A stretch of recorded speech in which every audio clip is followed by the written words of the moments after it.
A Comunhão Anglicana escolheu como secretário-geral, em julho de 2015, um bispo originário da Nigéria, Monsenhor Josiah Atkins Idoyo Ferrum. É a primeira vez que um bispo vindo do continente africano é nomeado para este posto.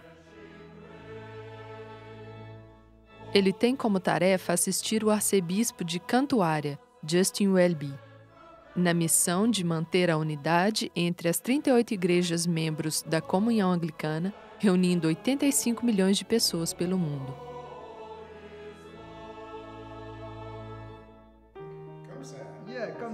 Nós o encontramos em Londres, onde ele reside, e escolhemos para este mês um formato excepcional para o filme, consagrando toda a sua duração à entrevista que ele nos concedeu. Ele nos evoca algumas questões particularmente delicadas nos dias de hoje, a relação com o Islã e os desafios da unidade no seio da Comunhão Anglicana.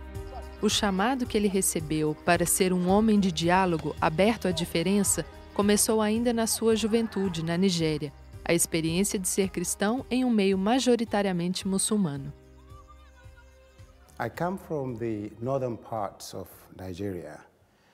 Eu venho do norte da Nigéria. E durante toda a minha vida, posso dizer, desde que eu me entendo por gente, na época da escola, eu sempre vivi com muçulmanos.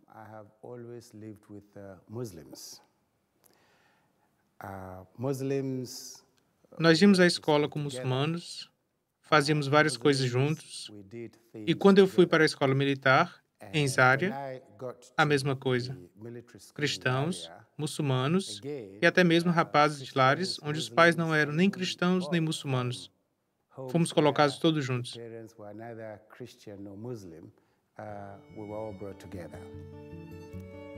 Depois de ter sido ordenado padre, ele parte para a Inglaterra com o objetivo de estudar teologia, a princípio na Universidade de Durham, onde ele é admitido no Colégio São João. Um dos assuntos que eu escolhi estudar foi a civilização islâmica. Olhando agora, eu acredito que isso foi providencial. Deus realmente me guiou. Ele planejou aquilo. Assim eu comecei o curso. Na Universidade de Durham, uma das matérias obrigatórias era a patrística, o estudo dos primeiros padres e como a igreja se bateu com a teologia.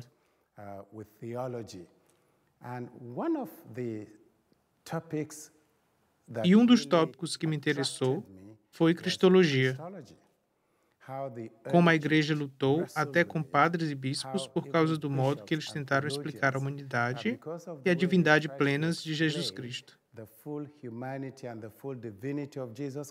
A igreja os viu como hereges.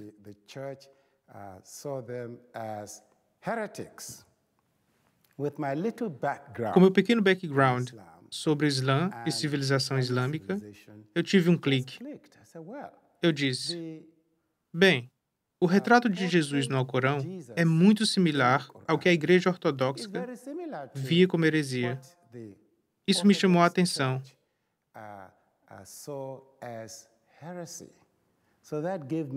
E foi aí que começou meu interesse em estudos islâmicos.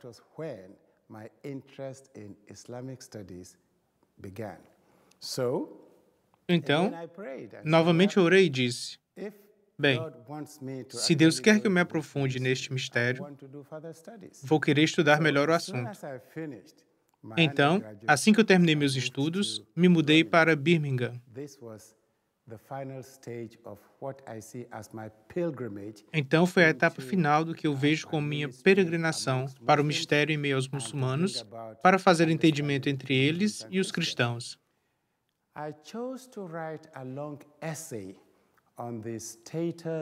Eu escolhi dissertar sobre o status de um não muçulmano vivendo em um governo islâmico ou nação islâmica. Em árabe, a terminologia é dhimmi. Dhimmi é plural. O singular é dhumma. O dhumma é um cidadão protegido. Eu escrevi esta dissertação e era preciso fazer uma apresentação para toda a classe. Nós éramos uns 14 na sala, todos mestrando. Creio que somente um ou dois fazendo seu PhD. Então comecei a apresentar o meu texto. Depois de 4 ou 5 minutos de apresentação, eu não pude continuar. Não pude mais ler. Eu desabei, comecei a chorar e então parei. O professor David Kerr, era o diretor do centro. Ele me tirou dali. Josiah, qual é o problema? E eu disse, David, é a minha história. Uma minoria cristã, um nortista da tribo Nupe, do norte da Nigéria, é a minha condição. Naquele ponto, eu senti que os pontos se uniram. Eu soube naquele momento que o Senhor me chamava a retornar ao meu país para encorajar os cristãos e muçulmanos a se entenderem. Uma longa história, mas é minha peregrinação. Foi assim que comecei. E desde então, eu sempre fiz este trabalho de construir pontes para a compreensão entre cristãos e muçulmanos. Ordenado bispo de Sokoto em 1990, Monsenhor Josiah se torna em seguida bispo de Kaduna em 1998. Des dizaines de voitures calcinées, Kaduna tente d'apaiser la flambée de violence de ces derniers jours. 2 anos mais tarde, enquanto a violência interreligiosa agita a região, seu conhecimento sobre o Islã e seus laços com os muçulmanos permitem uma saída da crise. Na sua igreja, contudo, sua posição de diálogo nem sempre é compreendida. I belong to the evangelical Pentecostal charismatic wing of the Eu faço parte da vertente evangélica pentecostal carismática da Igreja Anglicana. evangelical friends believe because of this commitment Por causa deste engajamento em procurar as coisas positivas no Islã, em ver onde ele e o cristianismo vão ao encontro um do outro, por causa disto, um bom número de meus amigos evangélicos acredita que eu não seja mais evangélico. Isso me machuca, mas eu não posso mudar. E todo tipo de coisa foi dita por causa disto. Por causa do meu engajamento no Ministério de Reconciliação entre cristãos e muçulmanos, por causa da reconciliação entre os anglicanos, por ser eu um filho da comunhão.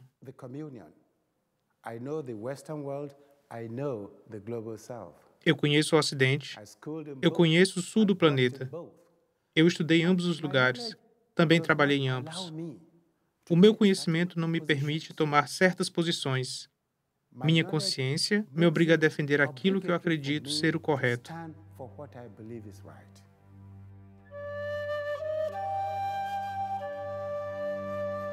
Nós encontramos Monsenhor Josiah alguns dias após a tragédia de Orlando, nos Estados Unidos, onde um homem assassinou 49 pessoas em uma casa noturna frequentada por homossexuais. Os atentados, que são obra dos muçulmanos do Estado Islâmico ou do Boko Haram na Nigéria e nos países limítrofes, nos conduzem cada vez mais a uma desconfiança, a um medo em relação ao Islã. Como pode alguém praticar uma violência dessa em nome de Deus, e qual é o remédio para essa violência? The question of violence A questão da violência é inerente às três grandes religiões. What people call the Abrahamic religions, that is Judaism, chamadas religiões abraâmicas, and Islam. que são o judaísmo, Because o cristianismo each of these e o islã. religions has a written scripture Como cada uma destas três religiões tem suas escrituras, há temas a serem explicados ou comentados em certas partes do Alcorão e da Bíblia. E por Bíblia, também me refiro à Bíblia judaica. When I say Bible, it includes the Jewish Bible and the Quran. There is that thing Há trechos inherent nestas in escrituras these que podem scriptures, ser radicalizados, that alimentar a could be, violência.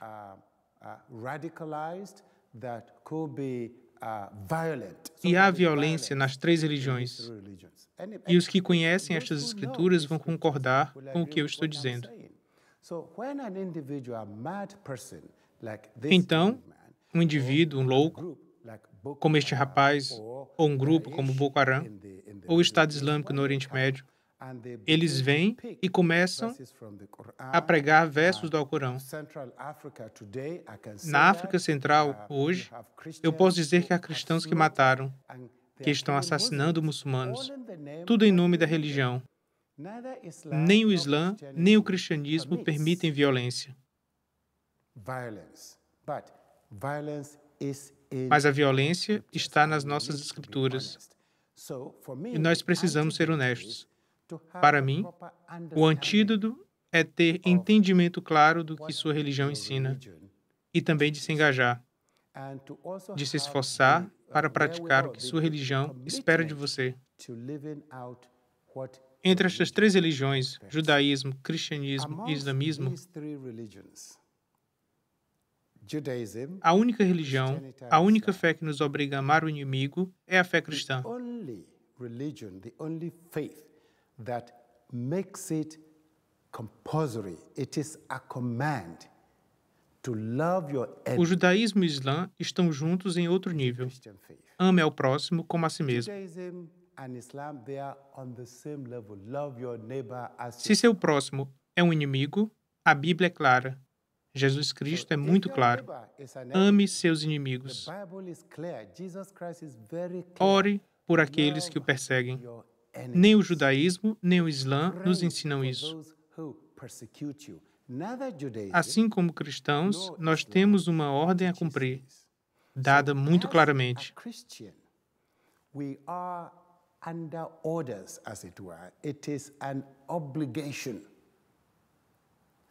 E também devemos mostrar a diferença que Cristo fez em nós. Não é algo que você pode fazer por si mesmo, mas um dom recebido de Deus. Não sou eu, Josiah, dizendo, eu vou amar Mohamed ou Abullah. Não, não sou eu. É a presença de Deus em mim, na pessoa do Espírito Santo, que me dá esta capacidade. Está além do nosso entendimento. Entretanto, mesmo que o Alcorão ou o Hadiz não o torne obrigatório, o amor ao próximo também está no Hadiz. Está no Islã. Ela vem no que se conhece como o Hadiz não escrito, um Hadiz pronunciado pelo profeta Mohammed. No meu mundo, norte da Nigéria, as pessoas dizem, sim, o Hadiz do profeta diz, ame seu próximo. E seu próximo é todo mundo num raio de 20 casas próximo de você. À sua esquerda, sua direita, em frente a você e 20 casas atrás de você.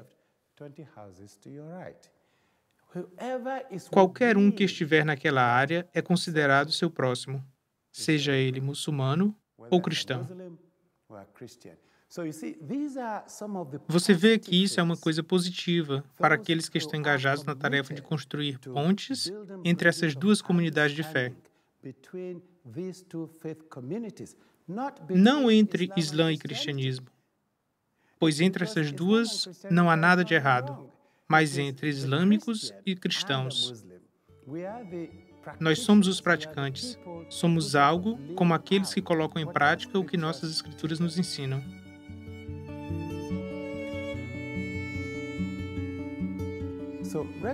A reconciliação, o trabalho de construir pontes, se dá com as pessoas.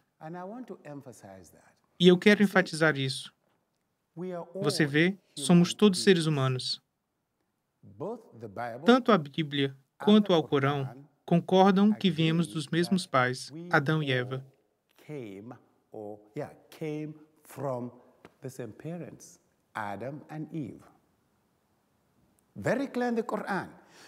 Isto é muito claro no Alcorão. Então, a questão da nossa humanidade está tanto na Bíblia quanto no Alcorão. Contudo, o Alcorão vai mais longe e diz que o fato de vocês serem brancos e eu preto, embora isto seja mais chocolate, não exatamente preto, e uma outra pessoa vinda do Sudão, preta, ele diz que foi Deus que quis assim. A Bíblia não nos diz por que Alan é branco, inglês, eu sou nigeriano e vocês franceses. A Bíblia não diz nada a respeito. O que nós temos é a Torre de Babel, mas o Alcorão coloca bem claramente que existe um propósito pelo qual Deus nos criou em diferentes nações, diferentes tribos e até mesmo diferentes religiões.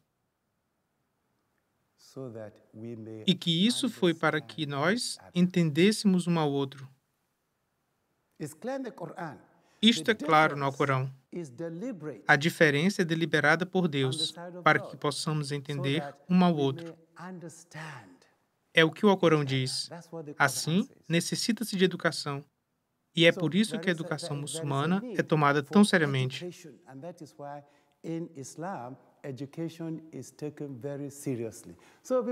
Pessoas como Boko Haram não entendem verdadeiramente sua religião. Você não pode me entender sem antes me estudar. Estas duas ações estão casadas. Quando você analisa a educação nos estudos islâmicos, você vê que a ênfase é sempre entender, entender, entender. Lita arafu, na expressão árabe. Deus nos criou diferentes. Por quê? Lita arafu, para entendermos uns aos outros.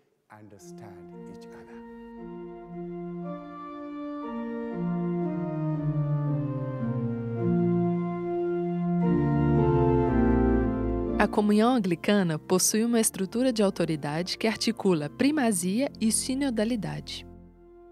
4 instrumentos de comunhão foram colocados em prática progressivamente para guardar a unidade das 38 igrejas que integram o grupo. Também fazem parte províncias nas quais se agrupam 6 igrejas menores. O primeiro instrumento é o papel do líder espiritual, mantido pelo arcebispo de Canterbury. Em seguida, a Conferência de Lambeth, que reúne a cada 10 anos os bispos convocados pelo arcebispo de Canterbury. Nesse intervalo, ocorrem os encontros dos primatas de diferentes províncias e de todas as partes do Conselho Consultivo Anglicano, que incluem laicos, diáconos e padres.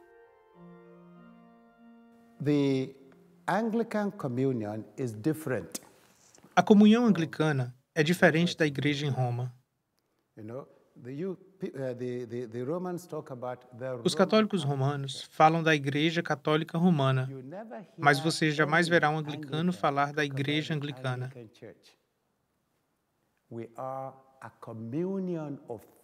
Nós somos uma comunhão de 38 igrejas, e se você juntar as outras 6, são 44 igrejas independentes.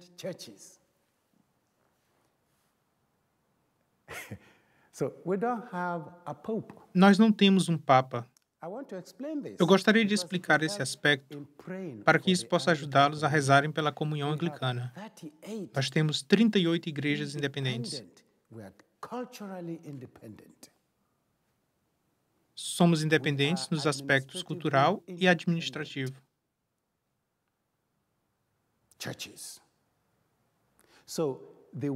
A expressão comunhão anglicana em si representa o fato de sermos uma comunhão. Isso é um milagre, e eu amo isso.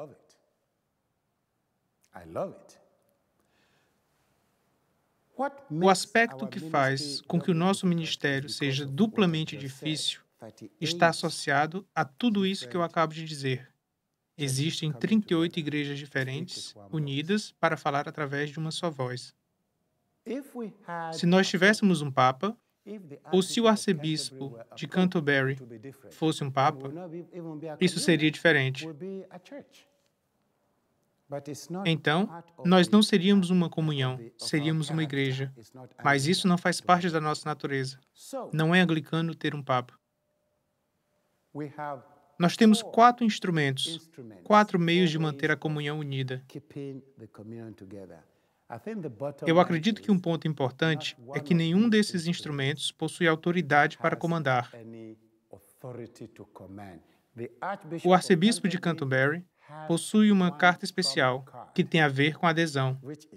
Para se tornar membro da comunhão, você precisa estar em comunhão com ele. Então, se ele não aceita a sua igreja, mas se você continua se dizendo anglicano, você está vivendo uma ilusão.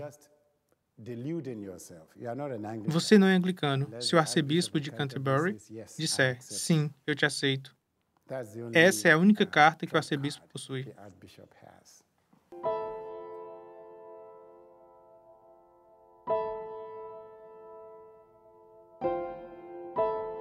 A questão da homossexualidade atravessa a comunhão anglicana e, assim como em outras igrejas cristãs, é a fonte de grandes tensões que ameaçam sua coesão.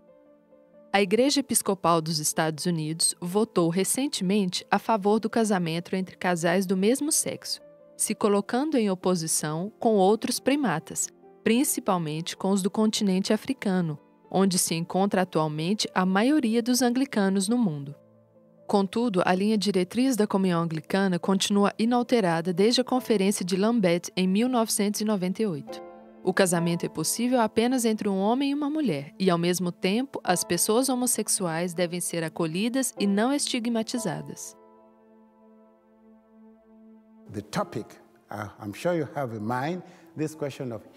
Estou certo que você tem em mente a questão da sexualidade. Nós tomamos a decisão em 1998. Chamamos nossas decisões de resoluções. De maneira próxima à posição da Igreja Católica Romana, nós acordamos sobre esse ponto a partir daquilo que nós compreendemos das Escrituras atualmente. Nós não podemos aceitar que pessoas do mesmo sexo se casem. Mas sabemos que entre nossos filhos e filhas, alguns membros da nossa família que escolheram essa maneira de viver, e nós temos com eles uma responsabilidade pastoral. Portanto, nossa comunhão não pode apoiar a criminalização dos homossexuais ou das lésbicas, isto é claro.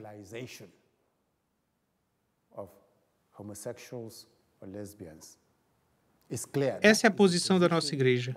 Ela não mudou e cada parte da nossa comunhão está ligada a isso.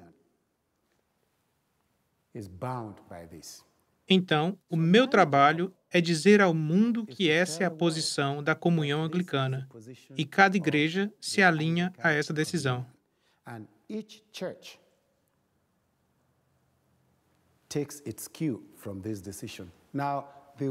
Agora, vamos à raiz do nosso problema. Vou começar pelo lugar da comunhão, de onde eu venho, Nigéria, na África. Existem igrejas na África que fazem parte da comunhão em que os governos criminalizam a homossexualidade. A Nigéria é uma delas. Mas eu disse, mesmo antes de ocupar essa posição, eu faço parte da comunhão. Então não posso apoiar isso.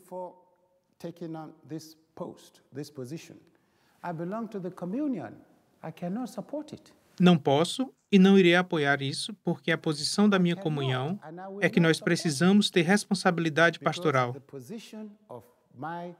communion is that we must have pastoral responsibility. So if a secular government says we criminalize Então, se o governo secular diz que nós devemos criminalizar a homossexualidade, nosso trabalho é mostrar às pessoas que pensam dessa forma que existe um outro chamado. A igreja está interessada na salvação deles, no seu bem-estar. Esse é o meu dever.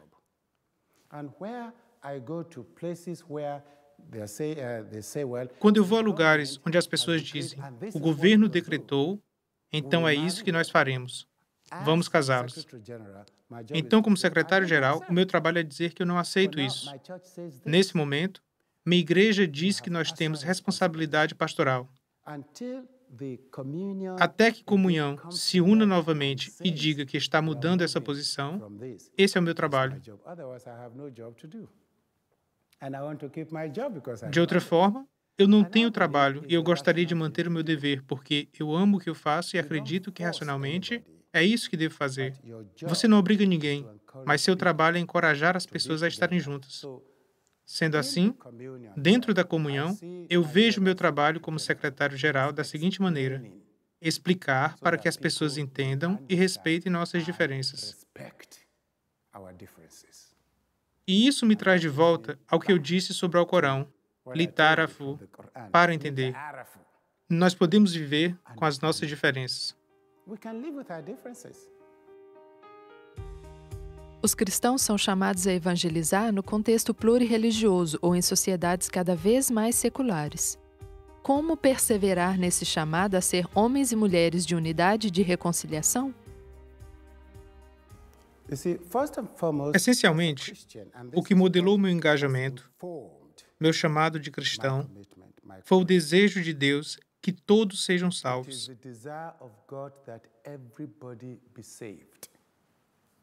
Deus não quer que ninguém se perca. Eis aí o que eu creio como cristão. Claro, eu não posso forçar as pessoas. Então, minha função é fazer duas coisas. A primeira, a semente da palavra foi plantada em mim. Eu creio. Deus em Cristo conta comigo para viver, para ser obediente, viver da palavra. A luz de Deus me foi dada. Deus conta comigo para fazê-la brilhar. É disso que Paulo fala. Em Coríntios capítulo 5, ele diz: tudo isso vem de Deus, que nos reconciliou consigo por Cristo e nos confiou o ministério desta reconciliação.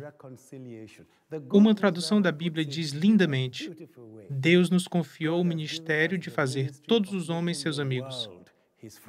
Eis aí o maior objetivo da reconciliação: fazer com que todos os homens venham a Deus. E para mim, que sou cristão, pelo Cristo. É através do Cristo. Assim, sou eu quem deve viver o Evangelho, deixar brilhar a luz. Assim, deixai a luz resplandecer diante dos homens, para que vejam as vossas boas obras e glorifiquem o vosso Pai, que está nos céus. Eis o que é a reconciliação. Aqui, no entanto, nós precisamos ser humildes. Para mim, aí está a essência da parábola do grão semeado. O semeador semeia seu grão e, em seguida, ele volta para casa e dorme. Ele não precisa se preocupar. Em São Marcos, no versículo 28 deste capítulo, diz: dela mesma a terra produz a planta, depois a espiga, enfim o trigo na espiga, e o semeador continua dormindo.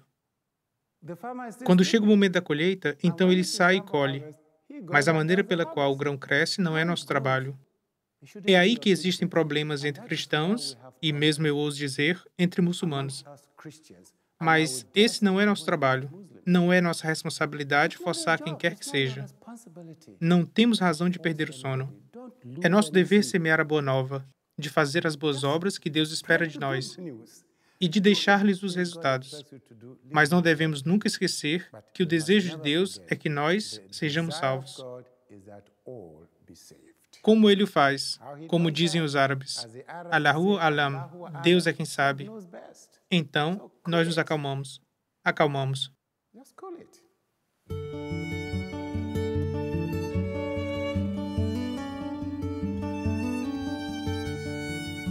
No Evangelho de Mateus, capítulo 5, versículo 16. Assim resplandeça a vossa luz diante dos homens, para que vejam as vossas boas obras e glorifiquem o vosso Pai que está nos céus.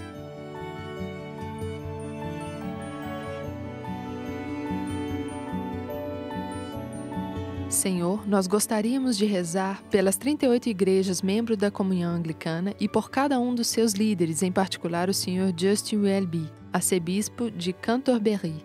Venha reforçar os laços entre essas igrejas para que elas possam permanecer nessa compreensão mútua e formem um só corpo, apesar das diferenças que possam criar oposição entre elas. Abra os nossos corações e nos ajude a ultrapassar nossas pobrezas para que possamos ir ao encontro de pessoas com culturas e religiões diferentes.